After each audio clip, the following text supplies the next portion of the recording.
All right, welcome back, everybody. For today's deep dive, we're going to be looking at the 2025 Ford Mustang Mach-E. Ooh, interesting. Yeah, and, especially with all the pricing changes that they've made to it over the past couple model years. Yeah, roller coaster. It's definitely a head-scratcher. So we're going to take a look and see what is really going on with this new model year. Yeah, I think it's a really savvy move on Ford's part. We're seeing a lot of adjustments in the electric vehicle market as a whole. Right. And I think that this is reflecting both those larger trends and then also some strategic decisions by Ford to really kind of stay ahead of the curve. Exactly. So first and foremost, I think the biggest thing that jumps out is that there's a pretty significant price drop across all the trims. Yeah. The base select model now starts at $38,490, which is a $3,500 decrease from the previous year. Wow. And not only that, but they've actually added even more features. Interesting. So it's not very often you see a car get less expensive and more features at the same time. Especially in this market, right? Like we see prices going up across the board, and for them to buck that trend, I think, is really telling. Yeah, and for a car that was already seen as pretty well equipped and a good value, right, it's pretty impressive. Absolutely. So one of the big things that they've added, and this is going to be standard across all the different trim levels now, is a heat pump. Okay, now for people who may not be familiar with EVs, can you explain what a heat pump is and why that's such a big deal? Sure. So essentially, a heat pump is a much more efficient way to heat and cool the cabin of the car. Right. Especially in colder climates. Makes a huge difference. Yeah, because traditional heating systems can really drain the battery quickly. Yeah. But a heat pump helps to minimize that. Right, so it preserves that precious range, especially in colder climates where you really see that battery drain more quickly. Exactly. That's a really big deal for EV drivers, especially those dealing with range anxiety, which I know a lot of people are. Absolutely. Absolutely. And then, we were talking about how they're trying to broaden the appeal of this car. Yeah. They've also added a new sport appearance package for 2025. Ooh, sporty.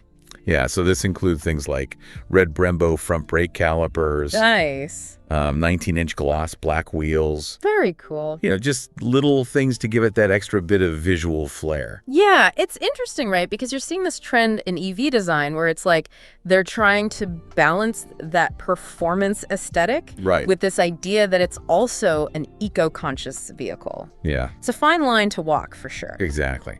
And then, of course, we can't talk about a modern car without talking about the technology, right? Absolutely. That's a big part of it these days. So the 2025 Mach-E includes Ford's hands-free driving system, Blue Cruise 1.5. Right. But now with an added automated lane-changing feature. And that is getting really close to self-driving, isn't it? It is, yeah. Yeah. It's no longer just some far-off futuristic thing. Right. This is becoming our reality. It really is remarkable how quickly the technology is evolving. Yeah. Like, just a few years ago, we were talking about adaptive cruise control as this cutting-edge feature.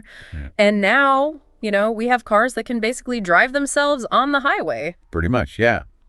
And then moving to the interior. Okay. They've made some more subtle but still important refinements. What have they done? So they replaced the dial shifter with a column-mounted shifter. Interesting. Okay. And they also added ventilated front seats as standard equipment on the premium trim. Makes sense.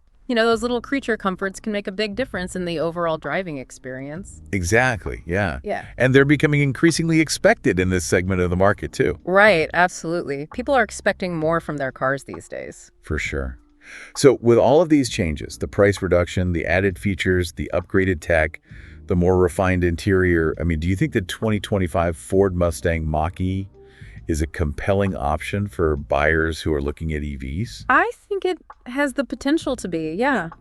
Ford is clearly trying to make it more appealing to a wider range of buyers. Right. And I think they've taken some really good steps in that direction.